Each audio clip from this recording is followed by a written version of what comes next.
তো ভারত যদি বাংলাদেশে আধিপত্যবাদ বিস্তার করতে চায়, বাংলাদেশের 18 কোটি জনগণ সেটা রুখে দেবে।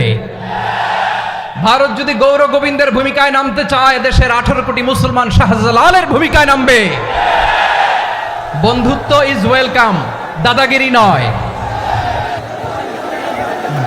ঐক্যের কোনো বিকল্প নাই। গত 50 বছর তো দেখেছি এ ডিসইউনিটি, অনৈক্য, বিভেদ, বিচ্ছিন্নতা আমাদেরকে কোথায় নিয়ে গিয়েছে। এই যে দেখেন, কিছুদিন আগে আমাদের বর্তমান নেতা ডক্টর ইউনূস, উনি সব রাজনৈতিক নেতৃবৃন্দদেরকে ডেকেছেন একটা ইস্যুকে কেন্দ্র করে। তার মানে গোটা বাংলাদেশ এক হয়ে গিয়েছে। আমরা সবাই উদ্বেলিত হয়েছি, উচ্ছ্বসিত হয়েছি, ঠিক কিনা বলেন? রাজনৈতিক নেতাদেরকে ডেকেছেন উনি, আমরা এক হয়েছি। এরপরে ধর্মীয় অঙ্গনের যে লিডাররা, বিভিন্ন ধর্মের, শুধু মুসলিম না, সবাইকে ডেকেছেন, আমরা ঐক্যবদ্ধ হয়েছি।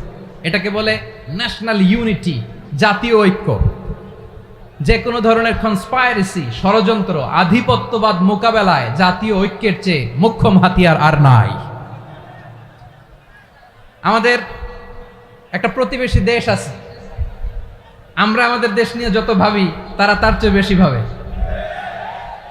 কথা বুঝতেছেন না? আরো ভেঙে বলতে হবে। হ্যাঁ, আমরা আমাদের দেশ নিয়ে যত উদ্বিগ্ন, এদের আরো টেনশন বেশি। বলেন, আমাদের দেশে শান্তি আছে না নাই? আমরা হিন্দু মুসলিমে কখনো দাঙ্গা লাগে? আসতে বলেন, কেন লাগে? ওদের পূজা পার্বণে আমাদের মাদ্রাসার ছেলেরা যে পাহারা দেয়, চিল্লায় বলেন ঠিক কিনা? আমাদের তাফসির মাহফিলের সময় ওরা ডিস্টার্ব করে, ঢোল বাজায় না।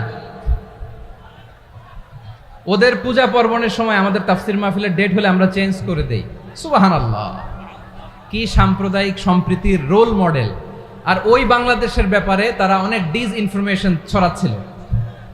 ভারতের অনেকগুলো গণমাধ্যম, আমি জেনারেলাইজ করব না, আমাদের প্রতিবেশী দেশের সব গণমাধ্যমকে আমি দোষ দিতে চাই না। অনেকগুলো গণমাধ্যম তারা ডিসইনফরমেশন শেয়ার করেছে। ডিসইনফরমেশন আর মিস ইনফরমেশনের পার্থক্য আছে। মিস ইনফরমেশন না জেনে ভুল বুঝে একটা মিথ্যা বা ভুল তথ্য ছড়িয়ে দেয়া, এটার ক্ষমা আছে, এটার কি আছে। আর ডিসইনফরমেশন মানে ইচ্ছা করে, প্ল্যান করে, ম্যাপ করে, ছক এঁকে মিথ্যা, গুজব, রটনা সোশ্যাল মিডিয়ায় ছড়ানো, এটার ক্ষমা আছে? আওয়াজ করে বলেন, ক্ষমা আছে? ভারতের কিছু গণমাধ্যম তাই করেছে। আমরা ব্যথিত হয়েছি, আমাদের হৃদয়ে রক্তক্ষরণ হয়েছে। আমাদের প্রতিবেশী দেশকে বলতে চাই, আমাদের দেশ নিয়ে আপনাদের ভাবার দরকার নাই। নিজের চরকায় তেল দেন, নিজের দেশ নিয়ে ভাবেন। গত মাসের ভয়েস অফ আমেরিকার রিপোর্ট, বাংলাদেশে সংখ্যালঘু জনগোষ্ঠী আগের চেয়ে বেশি নিরাপত্তা পাচ্ছে। Report voice of America, Muslim report নাকি? মুসলিম জরিপ, ভয়েস অফ আমেরিকা। কথা বুঝে নাই বোধহয়। ভয়েস অফ আমেরিকা কি আমাদের রিপোর্ট?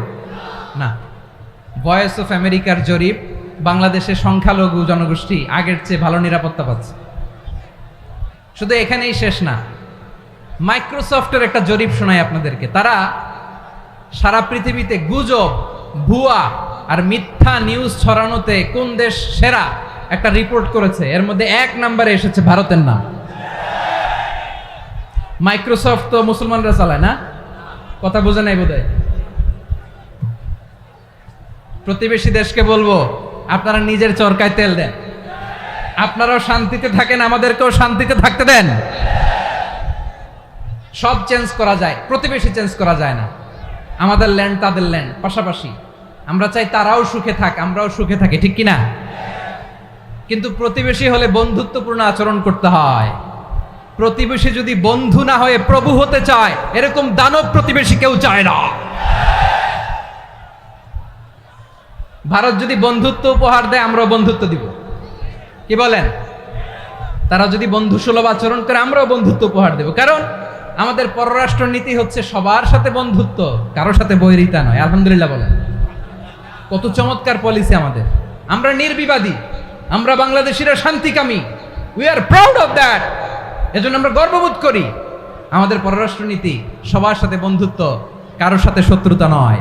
তাই প্রতিবেশী দেশকে বলবো, আমার ভাইয়েরা, আপনারাও আমাদের ভাই, বন্ধুত্ব দিলে বন্ধুত্ব পাবেন। বন্ধুত্ব ইজ ওয়েলকাম, দাদাগিরি নয়। বন্ধুত্ব ওয়েলকাম, দাদাগিরি নয়, লাউড এন্ড ক্লিয়ার। ভারত যদি বন্ধুত্ব দেখায় বন্ধুত্ব পাবে, কিন্তু ভারত যদি বাংলাদেশে আধিপত্যবাদ বিস্তার করতে চায়, বাংলাদেশের 18 কোটি জনগণ সেটা রুখে দেবে। ভারত যদি গৌর গোবিন্দের ভূমিকায় নামতে চায়, দেশের 18 কোটি মুসলমান শাহজালালের ভূমিকায় নামবে। প্রিয় ভাইয়েরা, আমরা বন্ধুত্বে বিশ্বাসী, শত্রুতায় নই, ঠিক কিনা বলেন? আল্লাহ আমাদেরকে বোঝার তৌফিক দান করুক। তাহলে এই যে তারা বলেছে এদেশে সংখ্যালঘুরা কষ্টে আছে, দুঃখে আছে, এটা কি ঠিক? বলেন, এটা কি ঠিক? না, তারা ডিস ইনফরমেশন শেয়ার করেছে, এটা ঠিক নয়। আমার প্রতিবেশী বন্ধু রাষ্ট্রকে বলবো, আপনারা এটা করবেন না, এটা করবেন না। আমরা শান্তিতে আছি, আপনারাও শান্তিতে থাকেন, আমাদেরকেও শান্তিতে থাকতে দেন। এই যে চিটাগাংয়ের অ্যাডভোকেট আলিফ হত্যাকাণ্ডে গোটা বাংলাদেশ আমরা ধৈর্যের পরাকাষ্ঠা দেখিয়েছে, চিল্লায় বলেন ঠিক কিনা? আমাদের নেতা আমাদেরকে ডেকেছে, আমরা শান্ত থেকেছি। আমরা শান্ত থাকতে চাই, আমরা ঐক্যবদ্ধ থাকতে চাই। যে কোনো ষড়যন্ত্র রুখে দেওয়ার জন্য ঐক্যবদ্ধ প্রচেষ্টার কোনো বিকল্প নাই। এবার আওয়াজ করে পেকুয়ার ভাইয়েরা বলেন, আমরা ঐক্যবদ্ধ জীবনযাপন করতে চাই কি চাই না? আল্লাহ তাআলা সে নির্দেশনাই দিচ্ছেন। আল্লাহ তাআলা ইরশাদ করছেন, ওয়া'তাসিমু বিহাবিলিল্লাহি জামিআন ওয়া লা তাফাররাকু ওয়াযকুরু নি'মাতাল্লাহি আলাইকুম إذ كنتم أعداء فألف بين قلوبكم فأصبحتم بنعمته إخوانا وكنتم على حفرة من النار فأنقذكم منها كذلك يبين الله لكم آياته لعلكم تهتدون الله أكبر পড়েন।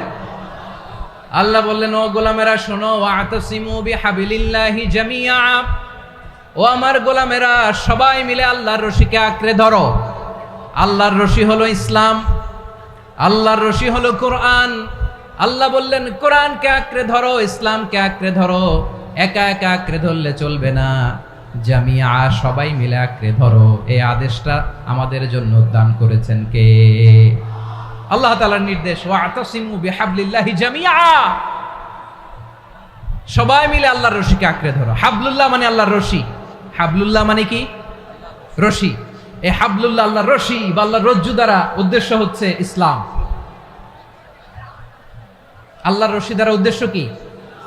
তাফসিরে অনেক ব্যাখ্যা এসেছে। এই এরকম পরিস্থিতিতে তাফসিরের সূক্ষ্ম সূক্ষ্ম বিষয়গুলো আমরা শোনাতে চাই, কিন্তু পরিবেশ হয়ে ওঠে না।